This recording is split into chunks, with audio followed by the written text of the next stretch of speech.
Oke, halo semua. Kali ini kita akan bahas materi Golang lagi. Tapi sebelum itu aku ingin minta maaf dulu karena sekitar 2 minggu ini aku nggak upload video lagi.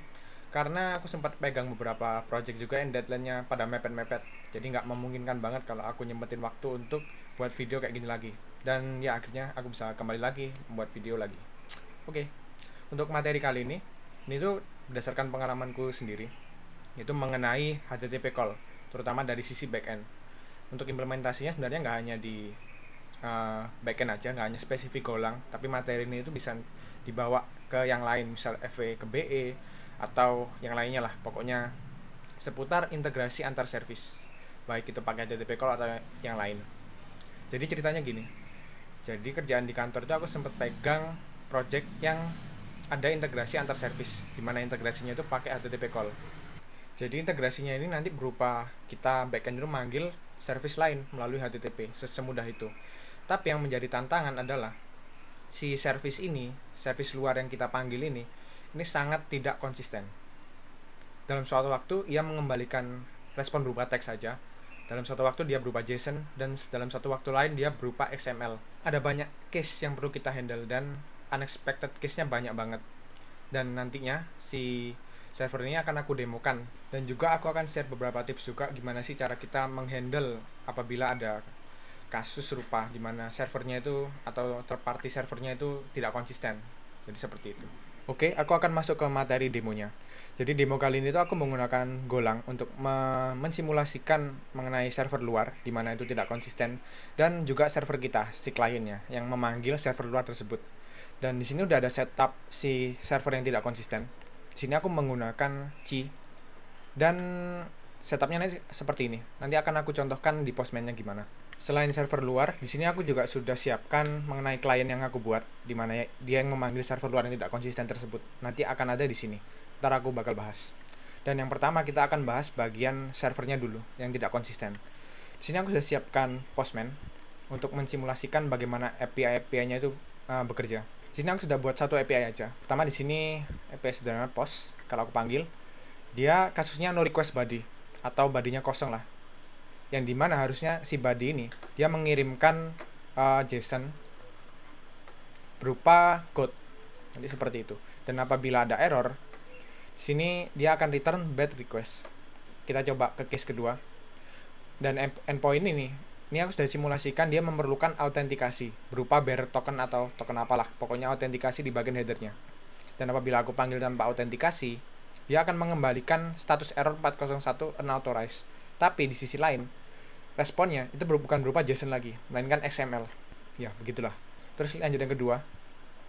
Ini case sukses atau positive case.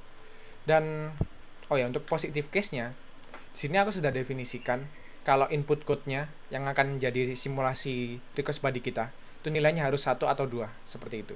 Dan apabila request pertama aku kirimkan, dia akan mengirimkan respon sukses JSON. Yang kedua, sukses, tapi dia hanya berupa teks sukses. Dan yang terakhir, ini adalah case di mana nilainya bukan 1 atau 2. Apabila aku send, dia nilainya dia responnya kayak gini, berupa JSON, tapi statusnya dia 200 oke. Yang dimana harusnya kalau berupa validasi, itu kan ekspektasi kita statusnya adalah 400 bad request.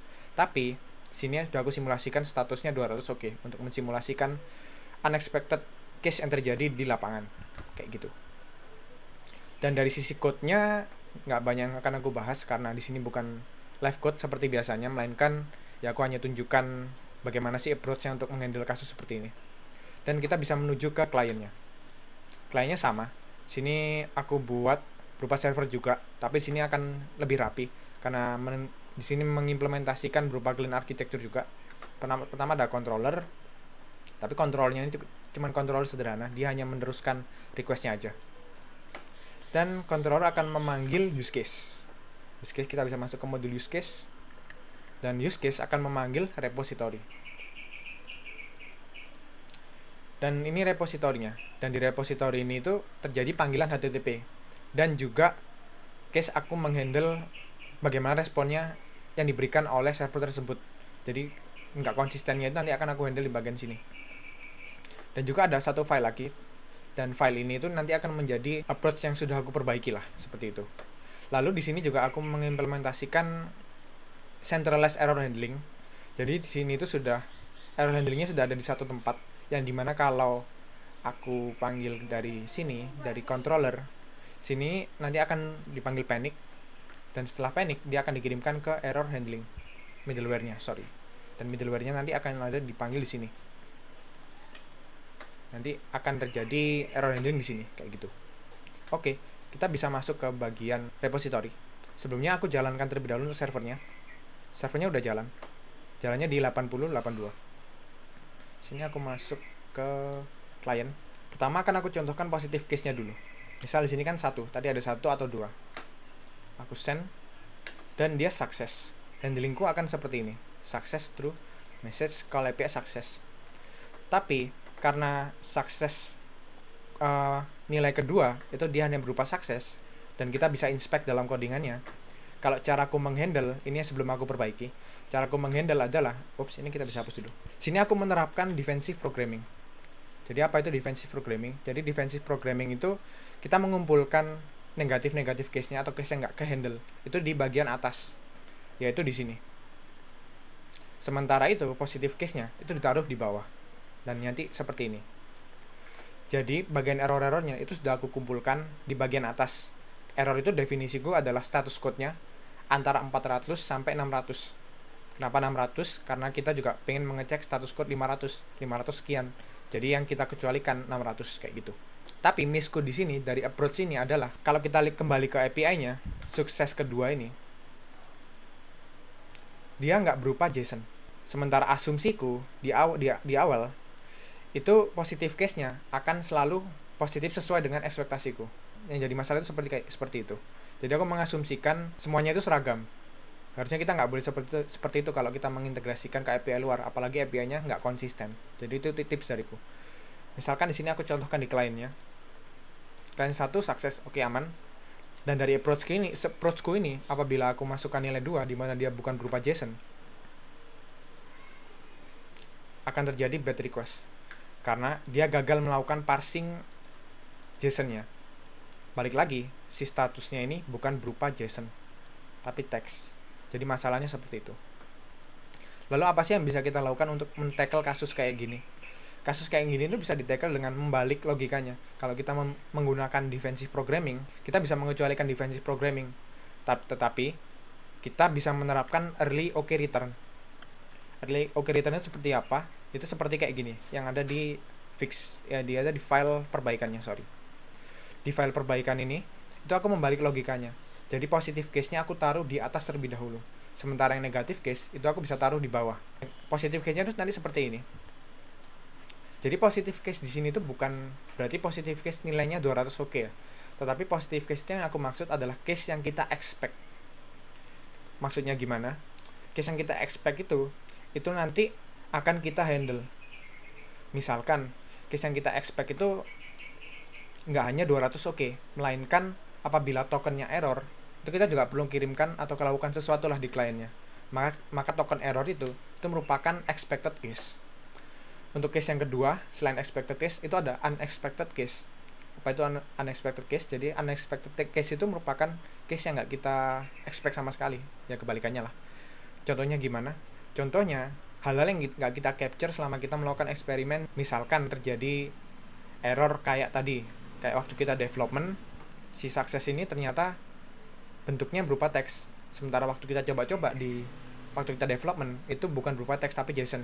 Nah, hal-hal kayak gitu, itu merupakan unexpected case. Unexpected case yang lain itu datang dari hal-hal luar, kayak misal servernya tiba-tiba mati atau gimana, tapi itu nanti akan jadi bahasan lain, bukan merupakan bahasan kita yang sekarang, kayak gitu. Oke, kita balik lagi tadi ke defensive programming. Jadi defensive programming itu menurutku di sini akan jadi hal yang sangat merepotkan kalau kita terapkan di sini. Kenapa? Karena kita menspesifikkan terlebih dahulu negatif case-nya. Sementara itu negatif case atau unexpected case itu sangat banyak banget kalau kita ngomongin integrasi antar service atau HTTP call. Dan cara yang bisa kita lakukan itu kita membalik logikanya dengan menaruh status yang kita expect itu di atas, yang nggak kita expect itu di bawah, kayak gini. Sini aku sudah definisikan custom error yang akan kita bahas nanti untuk menghandle unexpected case. Jadi expected case-nya nanti akan kayak gini. Misalkan kita expect kalau kalau kalau responnya itu akan berupa JSON waktu code-nya 1, dan juga uh, teks kalau code-nya 2. Ini bisa kita handle tuh di sini di bagian expected case kita. Tapi kita harus spesifik banget. Tantangannya kayak gitu. Kita harus spesifik banget terhadap respon yang akan kita handle nanti. Misalkan expected case kita dalam kasus ini positive case-nya dulu, success-nya dulu. Statusnya dia oke. Dia harus oke. Dua-duanya sudah oke. Kita bisa cek ke yang kedua, kondisi kedua. Responnya itu harus berupa kayak gini. Ada success, ada message. Kita cek tuh. Untuk success pertama, dia sudah sesuai kayak gini. Tetapi untuk kasus kedua, untuk code kedua, ini dia hanya berupa teks. Cara kita handle harusnya, kalau kita ekspektasikan dia hanya berupa message success, sini aku bisa hapus ini, dan nanti akan jadi seperti ini. Kalau kita unmarshal atau kita konversikan JSON tadi ke struct kita, struct ini, message-nya itu harus sukses. Baru kita bisa return nil atau kita respon ke kliennya itu berupa sukses. Lalu yang kedua, apabila dia gagal di parsing karena dia bukan merupakan JSON yang valid, itu kita bisa cek lagi apakah body res-nya atau responnya itu berupa text success. Kalau iya, kita bisa return nil atau kita bisa return success respon ke user. Seperti itu. Jadi kita harus spesifik dalam menghandle case. Balik lagi, karena expected case itu nggak hanya berupa positive case, melainkan ada negative case-nya. Sini aku contohkan, aku pengen menghandle tuh di kliennya bahwa aku pengen ngehandle kasus di mana tokennya atau autentikasinya failed. Autentikasi failed ini ditandakan bahwa kita bisa send ini bahwa dia statusnya 401 unauthorized. Dan juga responnya bakal seperti ini. Harusnya responnya ini juga dihandle, tapi berhubung aku agak males ngehandle-nya, jadi ya seperti itulah. Kedepannya harus kita handle lagi. Jadi kita bisa definisikan tuh suatu kondisi di mana res status code-nya 401 atau unauthorized, dan juga respon body-nya kalau perlu kita cek juga biar lebih spesifik. Dan apabila ada expected case tapi negative case, itu baiknya kita bisa return yang namanya bad request. Nanti kliennya itu bisa dapat dengan mudah menghandle, dan kliennya itu juga bisa tahu errornya apa sih dengan status code dan respon yang demikian kayak gitu. Oke, itu untuk expected case. Lalu bagaimana dengan unexpected case-nya? Untuk unexpected case ini sebenarnya ada banyak sekali. Case-nya ada banyak banget. Karena ini juga merupakan service luar. Ini nggak ada di kendali kita. Jadi mau gimana pun kita harus expect kalau ada unexpected case. Dan kita harus handle hal tersebut. Cara handle-nya gimana? Kalau caraku, ya cara yang paling gampang untuk menghandle unexpected error, itu kita bisa return status internal server error. Contohnya kayak gini. Aku bisa kembali ke error handling tadi. Dan di sini aku sudah definisikan custom error, kayak kataku tadi. Di sini errornya adalah unexpected error, di mana unexpected error ini nanti itu dia akan mengembalikan nilai atau respon berupa internal server error. Dan juga selain itu di bagian error handling ini aku juga sudah log errornya apa. Dan kalau kita balik ke unexpected error, di sini errornya itu aku sudah definisikan bahwa error ini akan berupa respon body dari API-nya.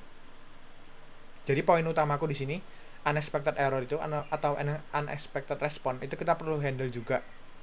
Dan juga perlu kita log. Karena apa? Karena kita juga perlu tahu kalau API di luar itu yang nggak kita handle, itu responnya apa sih? Dan juga kedepannya kita perlu juga tackle hal tersebut kalau misalkan perlu. Kalau misalkan kita pengen handle itu juga. Lalu, hal yang perlu kita garis bawahi juga, kalau misalkan ada status internal server error, itu kita perlu notify developernya secepat mungkin lah. Tapi ini di luar bahasan HTTP call ini. Melainkan kalau ada error apa-apa, itu juga kita perlu notify secepat mungkin, atau kita kasih alert ke diri kita sendiri, ke monitoringnya lah. Karena apa? Karena kita juga perlu ngehandle dengan cepat. Kita kan nggak pengen ngecewain customer kalau aplikasi kita tiba-tiba error karena ada unexpected error kayak gitu kan. Oke, karena udah panjang videonya, jadi kalau bisa aku simpulkan, kalau kita ingin menghandle HTTP call seperti ini, jangan lupa bahwa kita harus handle errornya spesifik mungkin. Kalau kita punya kebiasaan defensive programming, ya kita harus baiklah logikanya, karena case unexpected-nya lebih banyak daripada expected case-nya. kayak gitu. Dan juga hal lain yang bisa aku garis bawahi adalah kita juga perlu menghandle kasus apabila ada unexpected error. Kalau case-nya unexpected error, itu kita bisa return aja status internal server error. Tapi jangan lupa ke depannya kita juga perlu handle hal tersebut. Kita bisa pasang alert atau apapun yang bisa kita notify ke tim kita kalau misalkan ada apa-apalah. Oke, mungkin itu dariku dan sekian untuk video kali ini. Apabila kalian ada pengalaman seputar call HTTP atau pengalaman integrasi yang tidak enak, silahkan kalian ceritakan di kolom komentar. Dan apabila kalian suka dengan videonya, silahkan like dan subscribe. Apabila enggak, ya dislike aja, nggak masalah. Oke, sekian dari video ini. Kurang lebihnya mohon maaf. Terima kasih.